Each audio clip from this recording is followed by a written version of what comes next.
விரல காமிச்சிக்கலாம் 5 விரல அதுக்கு அர்த்தம் என்னன்னு புரியல. இது என்ன புரியல? அது காட்டிட்டேனா? காட்டிட்டா இப்ப இன்னொரு தடவை காட்டுறேன். இதுக்கான அறிகுறி என்னன்னா அண்ணே எனக்கு 5 விரல் இருக்குண்ணே. அதுதான் கேட்டாரு. அடையாள சின்னமா இருக்கு அதுக்காக ஒரு கட்சியோட அடையாள சின்னமா இருக்குண்ணே எனக்கு இந்த 5 விரல் கரெக்டா இருக்குண்ணே. ஒன்றும் இல்லைண்ணே, இப்போ 2026 இப்போ தமிழ் திரைப்படங்கள்லாம் 2026 இந்த மாதிரி இருக்கணும். இந்த மாதிரி இருக்கு. ஏன்னா அதிகமாக வந்து வெளி மாநில படங்கள் தான் அதிகமாக வருது, தமிழ் படங்கள்லாம் எதுவுமே கிடையாது. இந்த ஆண்டு 26 எப்படி இருக்குன்னு நினைக்கிறீங்க? நான் ஒரு பெரிய ஜோசியக்காரெல்லாம் கிடையாது. எப்படி இருக்குன்னு என்ன இருக்குது, எல்லா படங்களும் சிறப்பாக வரணும், எல்லா படங்களும் சிறப்பாக ஒரு ஒரு ஒரு விஷயங்கள் பண்ணணும். நம்ம தமிழ் சினிமா வந்து ஒரு பேன் இண்டியா ஃபிலிம் இன்னொரு இடத்துல வரணும். நம்ம அந்த ஆர்டிஸ்ட் எல்லாமே நல்லா அந்த மாதிரியான உழைச்சிக்கிட்டு இருக்காங்க.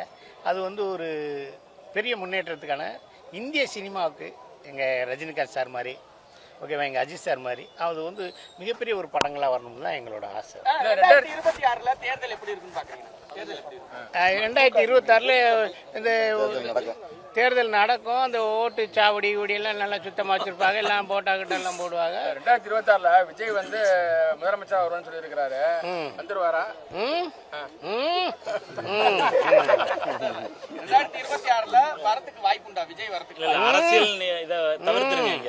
இது வந்து ஒரு சந்தோஷமான விஷயம், இது வேண்டாம். நன்றி. திரும்ப ஒரு தடவை ஹாப்பி நியூ இயர் சொல்லுங்க. Happy new year.